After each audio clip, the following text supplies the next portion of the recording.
Welcome to news 80 Telugu. రాబోయే ఎన్నికల్లో చంద్రబాబు నాయుడు ఓటమి భయం వెంటాడుతున్నట్లుంది. అందుకనే పదే అంటే ప్రతి 2-3 నెలలకు ఒకసారి కుప్పంలో పర్యటిస్తున్నారు. ప్రతి పర్యటన 3 రోజులుంటున్నది. తాజాగా 3 రోజుల పర్యటన కోసం చంద్రబాబు గురువారం కుప్పం చేరుకున్నారు.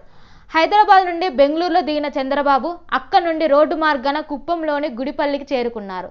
కుప్పం టౌన్తో పాటు 2-3 ప్రాంతాల్లో చంద్రబాబు పర్యటించబోతున్నారు.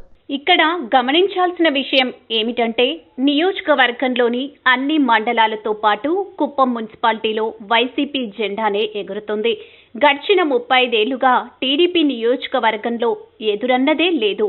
అలాంటిది మొదటిసారి స్థానిక సంస్థల ఎన్నికలతో పాటు పంచాయతీ ఎన్నికల్లో టీడీపీ కూసాలు కదిలిపోయాయి.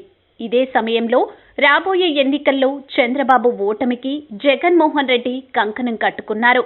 ఎలాగైనా సరే చంద్రబాబును ఓడించాల్సిందే అన్నట్లుగా జగన్ వ్యూహాలు రచిస్తున్నారు. ఇందులో భాగంగానే కుప్పంను మున్సిపాలిటీ చేశారు. కుప్పంను రెవెన్యూ డివిజన్గా మార్చారు. మున్సిపాలిటీ పరిధిలో రోడ్లు వేయించడం, మంచినీటి సౌకర్యం ఏర్పాటు లాంటి అనేక కనీస మౌలిక సదుపాయాల కల్పన జరిగింది. అలాగే సంక్షేమ పథకాలు కూడా అర్హులందరికీ అందేటట్లు చూస్తున్నారు.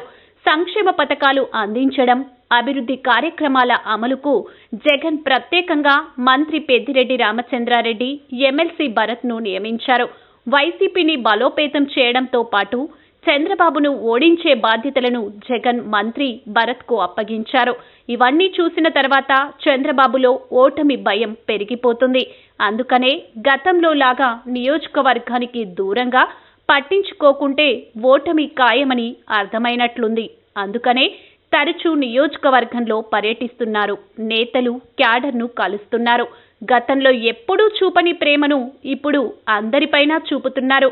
మరి ఇన్ని చేస్తున్నా చంద్రబాబులో గెలుపు ధీమా కనిపిస్తుందా అంటే ఎక్కడా కనిపించడం లేదు.